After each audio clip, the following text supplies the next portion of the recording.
Here we are coming into St. Lucia.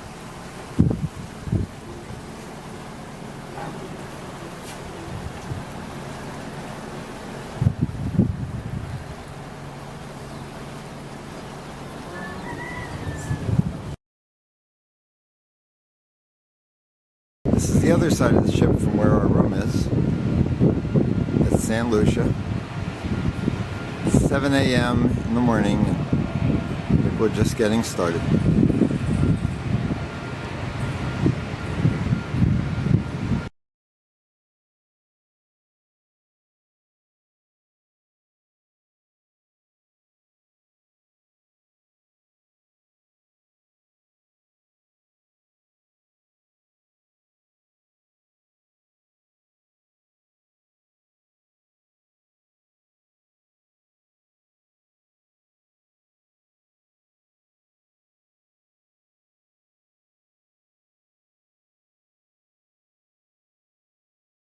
Looking the port of St. Lucia. It's our ship. And then there's the Empress. Not the Empress, the Regent. One of the Regent lines.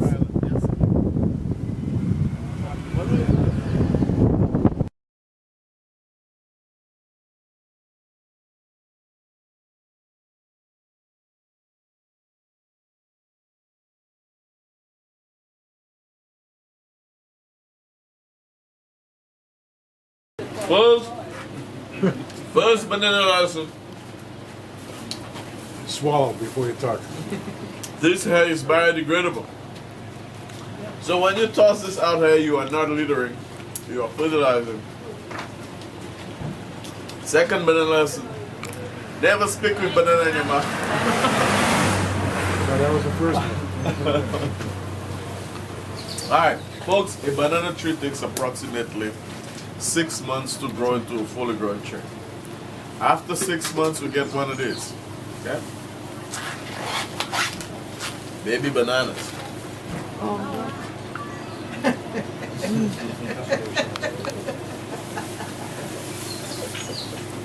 Baby animals are cute. I don't know about baby bananas. Baby banana.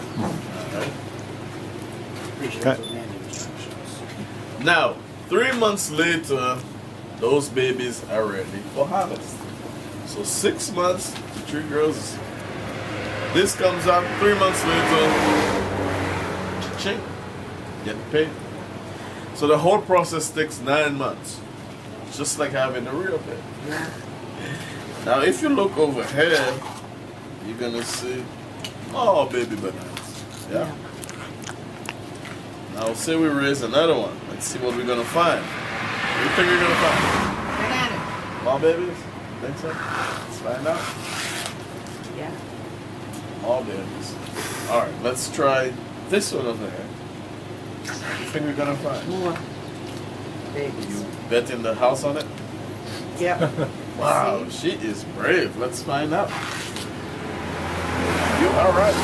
So and so on and so on. So this is how we get a whole big bunch of bananas. Now, like I said, a banana tree will only produce once in its entire lifetime. Only does this once.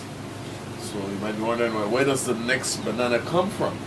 If you look besides the tree, you see all the little trees growing. This is how the process continues. It's an ongoing process that just keeps on going and going and going. Now, a banana tree has anywhere between a bunch of bananas, that is, have anywhere between 150 to more than 200 bananas. So you might be able to understand why it only does this once. Okay, just step forward 1 second, man. On this side. Turn around and face the crowd. Now, for the purpose of this exercise and this exercise only, let's assume you were a banana tree, right? If you had 200 kids at once, would you want to do that again? No. Exactly. So you see, that's why the banana tree only once. As it's 200 bananas and that's it. Now, the bananas we grow here is shipped to a supermarket chain in England, not Finland, but England, called Sainsbury's. The only banana from here that goes to the US or Finland is the one you just ate. If it makes it that far, how much longer you got on the Not gonna trip? make it. Not gonna make it. Now, the blue bags. The blue bags serve two purposes. First, it replaced the crop dusters. You know, we used to have those planes that would spray the bananas for insects and bugs. So we stopped that, we cover them instead. And also, protection from the UV sun rays to prevent pre-ripening. Okay? Now, we ship the bananas green. And we gas them. That's why when you go to the supermarket, sometimes you see them still green because you cannot ship them ripe. If you do, by the time it gets there, it will be no good. Okay? Nitrogen.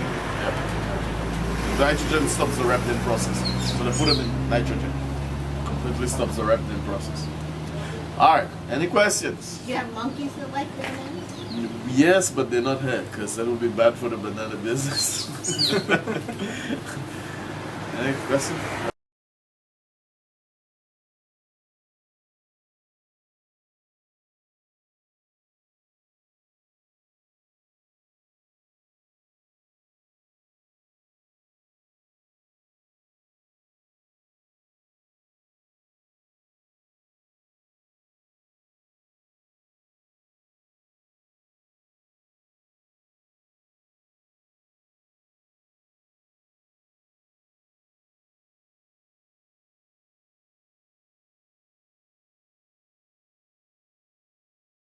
This is where we stopped for breakfast because we're a small tour, only 8 people. This is a private house. The woman does the catering. This is the view. This is her bedroom actually coming up now. Let's see what the bedroom is and the bathroom. Yeah, this is kind of luxury. And this is her living room. It's really pretty.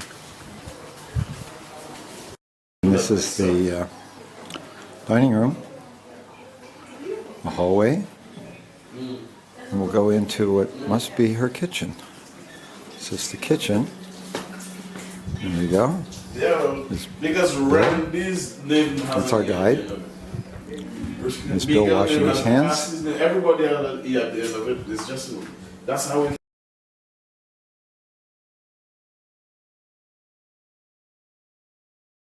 This is the view. This is the view. I'm getting into the bus.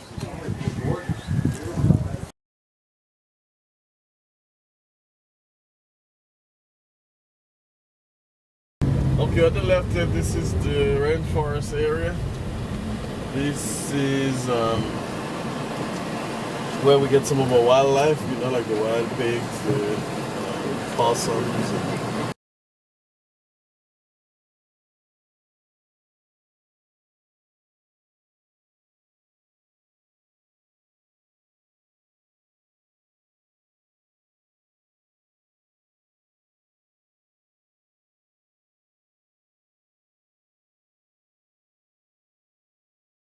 Pitons.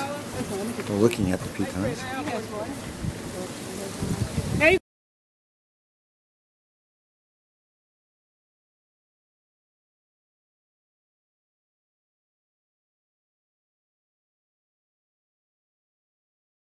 Inside of a collapsed volcano. There is no cone-shaped mountain to climb anymore, you know, like a typical volcano. Due to tremendous heat and pressure from its magma chamber, it blew out its top. But then the walls collapsed into itself, forming a caldera. That is the type of volcano, like the Yellowstone Park in the United States, like Rotorua in New Zealand, Santorini in Greece, Crater Lake in Oregon. These are all calderas.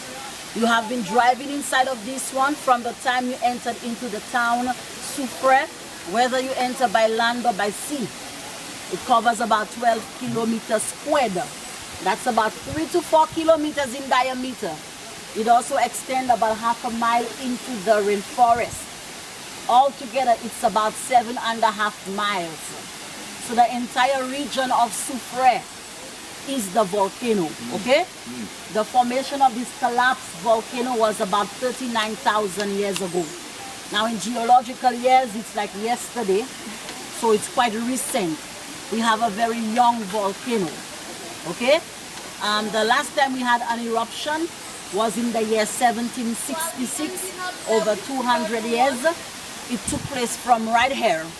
This is the weakest point right here. That is the most visible part of the caldera. So if an eruption has to come out, has to occur, that's the likeliest place, because lava will always find the easiest way out, okay? But the last eruption, fortunately, was not violent. No lava came out, only steam and rock fragments. Around that time, the French were here, and Soufre was the first French town. No one died. It has been quiet, but it's not dead. It is alive. It has the potential to erupt again. From what geologists are saying, we are already overdue for an eruption. From what, today? not today. They say the cycle is every 200 years. We have surpassed that, but it's not going to happen today, because most times before volcanoes erupt, there are signs leading up to the eruption. So if you notice your tour guide running, you know, all of a sudden, ask no questions, you know, Just run. just follow. Okay? There'll also be lots of tremors. Even the animals and the birds, you know, will gradually move away because they are very smart. There'll be increasing activities, increasing temperature all of a sudden. And those signs could go on for weeks and months and years sometimes. It depends on how frequent, how intense they are happening. Then we take the necessary step, which is to evacuate. It is monitored. There are sensors all over the place, but the main station is located on the island of Trinidad to monitor all the volcanoes in the Caribbean. Because they are all on the same plate, the Caribbean plate, okay? So they are all monitored. There will be no eruptions, hopefully not today.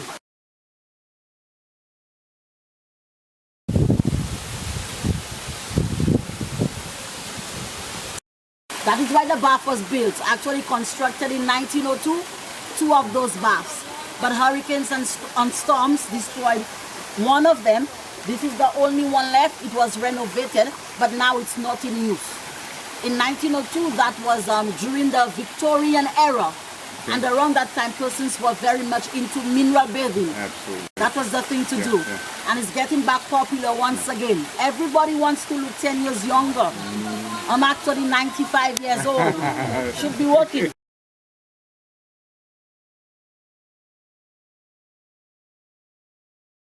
About 212, so this is not a jacuzzi. Don't get any ideas, okay? What you could have done before is walk in there, you boil eggs and cook potatoes, the tours were conducted in there. But as years went by, the surface became unstable, several accidents took place, the most severe was 28 years ago.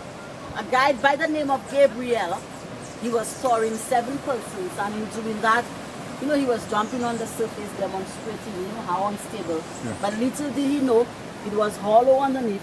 The surface broke through up to his waist. Yeah, he suffered 2nd-degree burns, you know, from the steam. But he survived.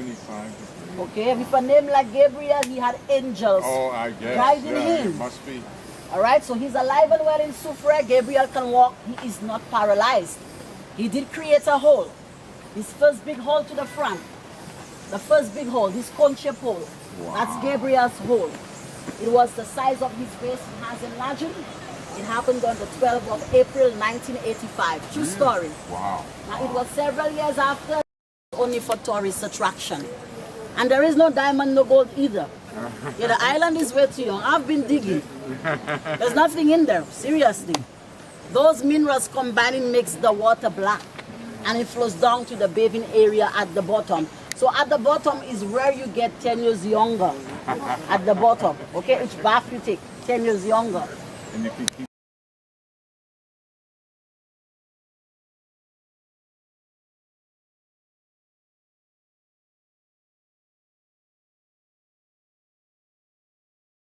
We're taking the boat ride. Have to go swimming, I guess. Where's the boat? Going out there. Right around the mountain. Oh, okay. Yeah.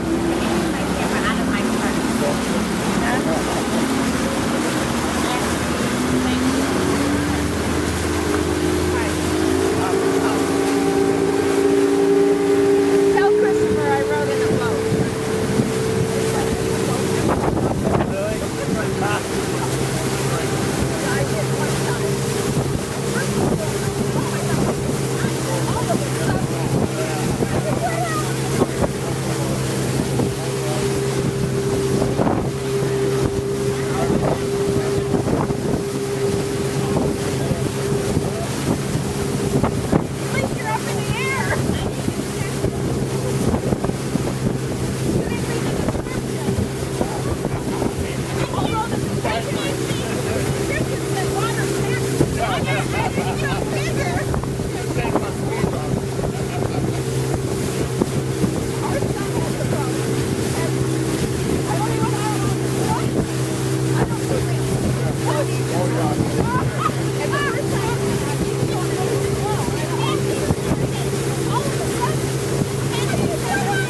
going for snorkeling, you snorkel to my left. Where you could see the people snorkeling in the water.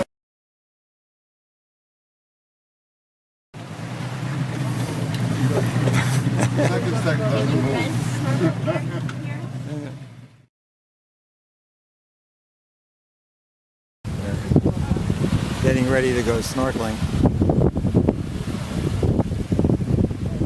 There they go.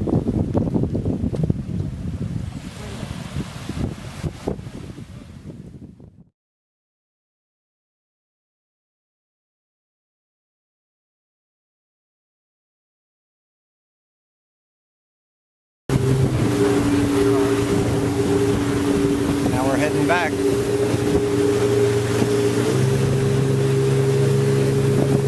Get an hour on the beach.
We walk down on the up to waterfall.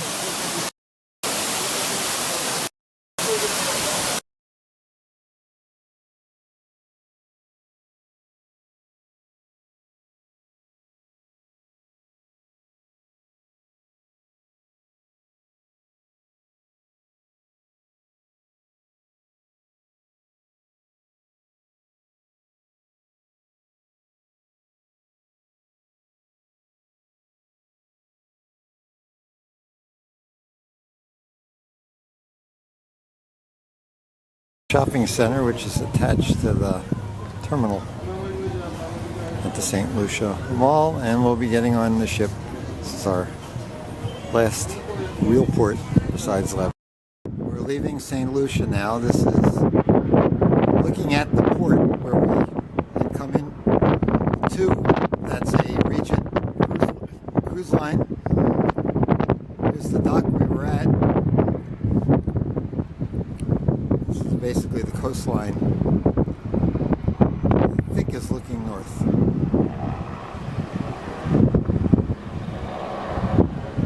There's an airport there.